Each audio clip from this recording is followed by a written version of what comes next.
Presents WWE New Year's Revolution. Happy New Year, my optimistic empire! Let's make 2019 an epic year for the WWE Sins, starting with this one. Oh, we're kicking things off with the Pyrotechnics before the opening video package, huh? That's an odd start. If those fans were trying to replicate Ric Flair's catchphrase, then they failed miserably as Rick doesn't shout "who" all the time.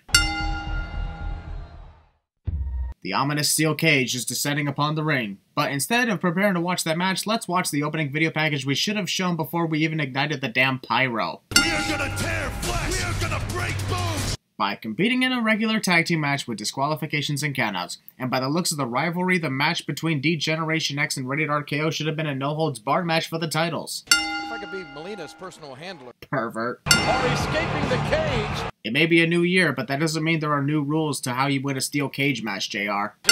Escape the cage. Clapping. Extremely resilient. Uh-oh, I forgot to add in the new software to my sin counter so that it won't shatter every time Melina screams. Just gotta take it easy, and maybe I can make it without having to worry. Screaming banshee. What's a banshee? Jerry Lawler doesn't know what a banshee is. Maybe later when they try to climb out. You're disgusting, ref. No one wants to see a close-up of your ass. Facing Nitro. Oh! Jeff Hardy was watching Johnny Nitro the whole time and could have easily leaped off the top rope to prevent the oncoming attack. Description of that. You gotta admit, JR, that was a good maneuver. Fool me once, shame on you. Fool me twice, shame on me. Fool me 3 times, screw me in the ass. Wait, let me try that again. I wanted a screamer for Christmas. Instead, I got a sweater. I wanted this for Christmas, but ended up getting pieces of clothing instead, cliche. I hear that all the time for some reason. And our fans are really Nitro time. Oh, Jim Hardy! Hardy landed around the lower part of his back. Actually, Jeff landed around his abdomen in that last fall, not on his lower back. The city. And look at the oh, look at Hardy! Damn, that moment actually made me believe that Jeff Hardy was about to successfully get out of the cage. The athleticism and quickness was awesome. Melina randomly sticking her hand into the cage for whatever reason. 12 years later, I'm still confused on why she was doing that. He's out! Johnny Nitro does everything in his power to escape the cage, and then decides to stick his leg through the cage. He does know that's just going to cause his legs to get stuck and not help him win the Intercontinental Championship, right? Right? Bet you feel stupid to put your legs through the cage now, don't you? Jeff Hardy! Oh, hey! Melina clearly missed Jeff's hand every single time she struck the bell on the cage. And if you're wondering at home why Melina wasn't disqualified... First of all, she can't be disqualified because there are no disqualifications when it comes to the steel cage matches. But even if it was just a regular match, Melina can't get disqualified because she's not even a freaking participant in this match. Why aren't you cheering and going crazy like me, son? I know you're a Johnny Nitro fan, but come on, it's Jeff Hardy. Hardy's got the cover! Rope breaks in a steel cage match make absolutely zero sense. They can't break up submissions, so why do they stop pinfalls? Still one of the most frustrating things in professional wrestling to me. Don't be a wuss, just shove Melina aside. The steel cage is addicted to Johnny's Nitros. But still, I'll definitely remove his zip because Jeff escaping the cage while Johnny hangs on top of the door was an awesome way for this opening match to end. Boy, it certainly looked like Johnny. Haha, the cameraman stumbled. How things between you and DGeneration X became so personal. Have you not been watching Raw at all, Todd? You're a journalist, right? You should easily know all of this. We put an end to DX. Tonight we're going to put an end to our opponents, which ultimately never happens cliche. One of the most common cliches in professional wrestling. Is a special bonus match. In other words, impromptu. So, Sin. The tag team of the world's greatest tag team. True, Charlie Haas and Shelton Benjamin were known as the world's greatest tag team, but Lillian Garcia literally just referred to them as the tag team of the world's greatest tag team, which makes me think that there are more tag teams representing the world's greatest tag team. And now my head hurts from thinking in confusion. There's a cover by Robbie. Jim Ross pronouncing Robbie by rolling the R sound was absolutely hilarious and deserving of a sin-off for the comedy. The 2 is Rory. Alright, it was funny the first time, but is there a reason why JR is rolling his tongue on the R noises when he talks about Robbie and Rory? Oh, and a hard clothesline. This dumbass fan randomly flexed it for the camera. There's the trumped-up charge. Even a single reference to Donald Trump is a sin because Donald Trump is the greatest sin of them all. 40? Yeah, that's... Rory was already started to fall before Charlie could even connect with that punch. Really bad timing. Let Marty Elias. Marty Elias. Okay, we get it. The referee's name is Marty Elias. No need to repeat it. Now who wants to walk with Marty Elias? Bishop in this contest, Marty Elias. Shut up already, we get it. Elias, Shelton clearly kicked out before the 2 count, so that was only a 1 count, Marty Elias. Oh great, now I'm repeating his name. Robbie is Air Scotland here tonight. That makes literally no sense. Robbie is Air Scotland? So, are you insinuating that Robbie is a town on the west coast of Scotland instead of a wrestler? How is that possible? The referee calls for the bell to be rung despite the fact that this is a tag team turmoil and there are still 3 more teams left to compete. The match isn't over, idiot. Never seen a more weird and random tag team formation for the sole purpose of this night than Super Crazy and Hacksaw Jim Duggan. How do you say super crazy in Spanish? El Grande Loco? Jerry Lawler doesn't know that El Grande Loco actually translates to the Big Crazy, not Super Crazy. Watch out here. The tag team. Attempted strangulation. The tag's name again? How could you possibly forget Marty Elias's name when you guys kept saying it repeatedly for the first part of this match? Or are you just fucking with us? Look at this. Unbeknownst to anyone, Shelton Benjamin just assaulted Jim Duggan on the outside of the ring and we missed it. The bridge. Oh, wait. Marty Elias is clearly showing so much favoritism toward the world's greatest tag team since he made a fast count right there. Marty Elias. How would I say this? Post-elimination, pre-round assault? I'll just say that since we're on round 3 of this turmoil. They got here before their music did. Not really, since we could clearly hear the music before Trevor Murdoch and Lance Cade attacked. Now, there's a Quit counting so fast all the fucking time! Rather than going for the pinfall after that awesome double team, Trevor decides to waste time posing for the audience. hell, quite a backdrop. First of all, Lance Cade fell down a little too late from that dropkick. And secondly, he fell in a way that defies the logical way his body would have landed from a dropkick to the chest. Turning and falling to the side? Seriously? Shelton Benjamin is in the wrong corner. That's Lance and Trevor's side, you moron. The referee is just standing around not acknowledging the fact that Lance Cade is not legal and shouldn't be in the ring at this time. And a low blow. A low blow? Are you kidding me, JR? That was clearly a knee to JTG's gut, not to his, Brooklyn Rage? No, wait, that's Joey Wheeler from Yu-Gi-Oh! I'm thinking of. Yeah.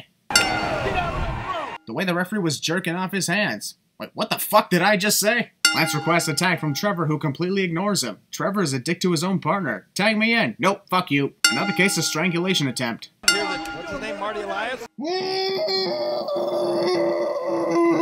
Reverse elbow. Another case where the referee continues to allow assaults from the illegal competitors instead of calling for the disqualification. Oh, why can't we just all get along? This is Vince McMahon talking to any members of the WWE Universe who disagrees with his ideas and plans.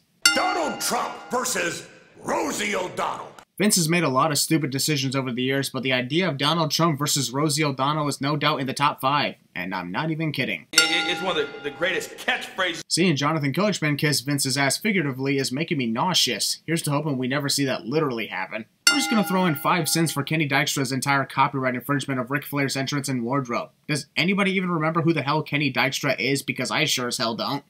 Rick! Skip!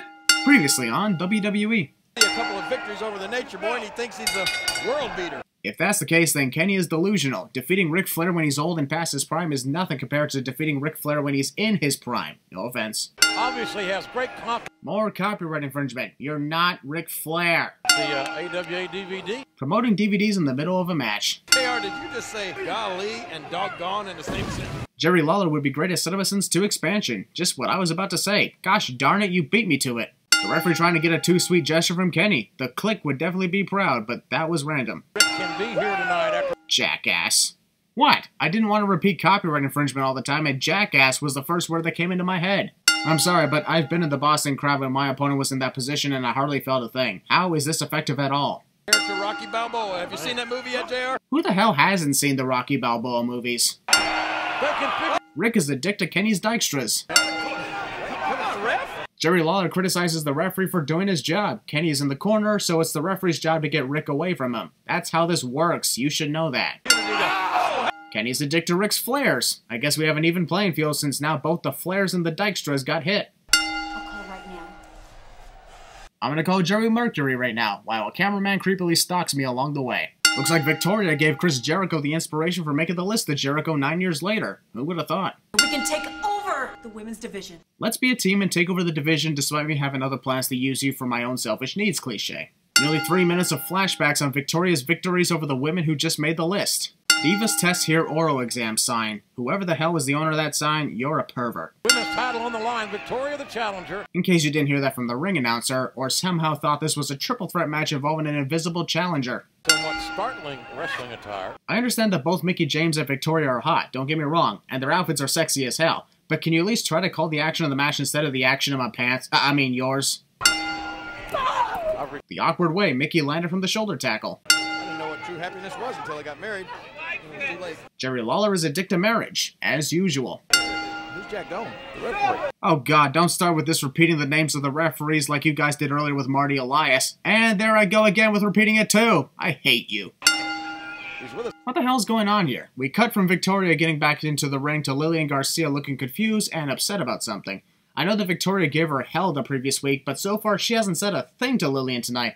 Or was Lillian looking like that ever since Victoria entered the arena? Hey, wait. I know this plan doesn't work, but Melina seriously was dumb enough to fall for Victoria's offer? I would have thrown the offer immediately like Luke Skywalker did to his lightsaber.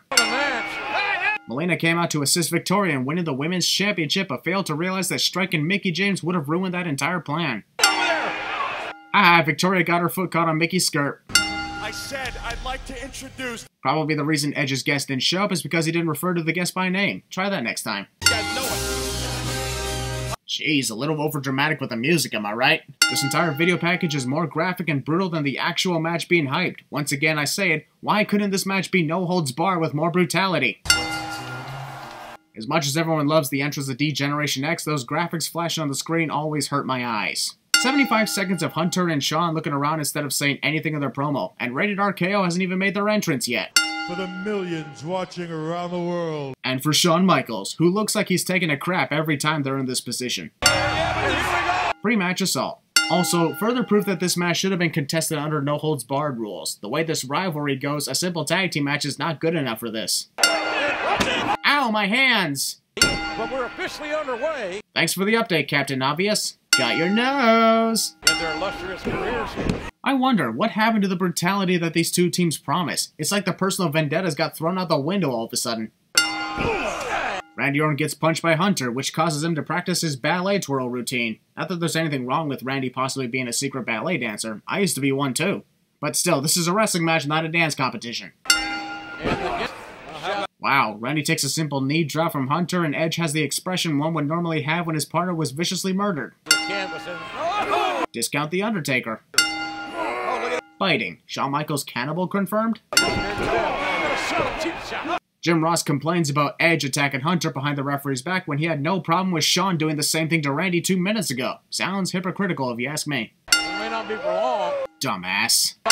San Antonio's own. We're not even in San Antonio, JR. Doesn't make sense to say San Antonio's own when we're in Kansas City tonight. And Orton must be hitting Shawn Michaels. And now I'm adding in a double sin considering JR just said Orton almost beheaded Shawn Michaels when clearly it was Hunter almost beheading Randy with that clothesline. Good lord, that was bad. Watch out! Using weapons in a traditional tag team match behind the referee's back. And even if that's what heels do, rules are rules. And sins are sins. I think that's correct. Obvious blading is obvious. You got an injured wrestler over here. Shawn is busted open, and Jim Ross is making a big deal about it, but once again says nothing about Randy Orton being busted open as well. Shawn is busted. Oh no, he's injured! Randy is busted? Who the fuck cares? Up here, and look at Edge. The referee counts up to 4, and Edge ignores the count, but instead of counting 5 and calling for the disqualification, like he's supposed to do, might I add, he decides to go for the pry the wrestler off the one on the ropes routine. Spear from Shawn. That was clearly Edge who hit the spear, not Shawn. Both JR and Jerry Lawler are mixing up their wrestlers here. They are. Sometimes I forget just how good this damn Randy Orton is. How? Licks all they want, but I don't. Shawn gets punched by Edge despite his attempts at ducking it and pretended that he didn't get hit at all. No selling right there. Why would Edge hesitate? The moment Hunter tagged in, Edge stopped running and waited to be attacked. That could have been his chance to attack Hunter before he could gain any momentum. I feel really bad considering that's the moment Hunter ripped apart his leg and cost himself over half of 2007. How sad. I'm giving the referee a double sin considering Randy was not even the legal participant in this match. He entered the ring to try and attack Hunter from behind and paid for it with a spine buster. But Edge is the legal participant, asshole. On Edge and Orton. Oh god, that was one of the most awkward RKOs I've ever seen. That's another double sin added. Flag is blown up. It's called Sweet Chin Music, dumbass! I can understand if wrestlers attack the referee when they're frustrated about not getting the victory, but Shawn punched this referee for literally no reason at all. It wasn't even at a crucial point in the match, either. Edge likely has broken hands now. The table didn't break. Oh, so this entire match about winning the tag team titles was all for nothing, eh? Gotcha. That fucking sucks. Will he get some? Sorry, Todd, but your attempt at using John Cena's catchphrase was lame. The entrance of Chris Masters honestly has me looking at my watch, wondering how much longer we have until he actually starts walking to the ring.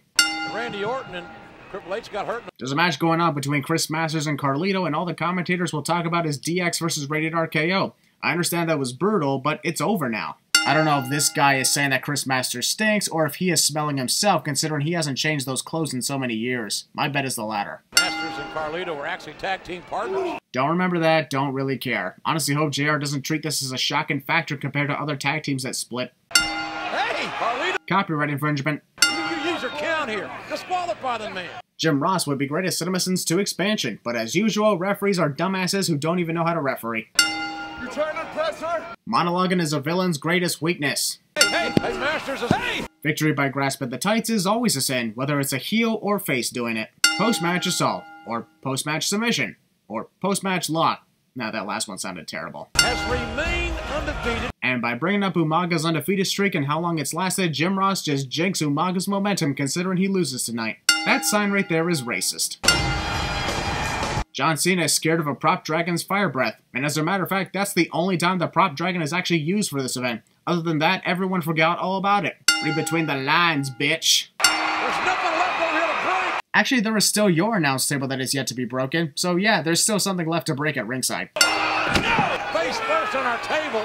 What's left of it? You're acting like your table has been destroyed when it is clearly still alive and well. I know you're not going to believe this, but I was damn near speechless when I saw John Cena scoop up Umaga. You're right, I don't believe you. Shall I remind you of the time John lifted up the Big Show and successfully connected the FU at WrestleMania nearly 3 years ago? Umaga takes all the time in the world before he goes to pin John. No wonder he ends up losing this match. Maybe he doesn't know when to stop. Well, actually, I guess Umaga does know when to stop since he's choosing to stare at the fans instead of finishing off John to win the WWE Championship. They can't take many more of these. John is addicted to Umaga's Samoan bulldozers. Also, see what happens when you waste time staring at the crowd instead of continuing on with your attack? How come whenever I'm in sin mode, these events are a lot worse than I first thought? I don't recall ever seeing John Cena manhandle like he is tonight. I can think of so many different matches and opponents right now, but for now, I'll just end the dishonesty. Arsenal. That dumbass fan over there behind Armando Estrada is actually trying to tell the fans to stop chanting for John Cena. Yeah, good luck trying to shut up over 15,000 people, asshole. You're powerless. There's a big boot to the gut. John was already starting to fall before Umaga could knock him down. Here we got a new champion. Oh no! That one moment when you realize that even if John did not move out of the way, Umaga would have still missed him. Quite a shame that a nearly 1 year long undefeated streak was ended by a simple roll-up. Doesn't really feel much like a victory, more like a survival. But, oh well. Happy New Year, everybody!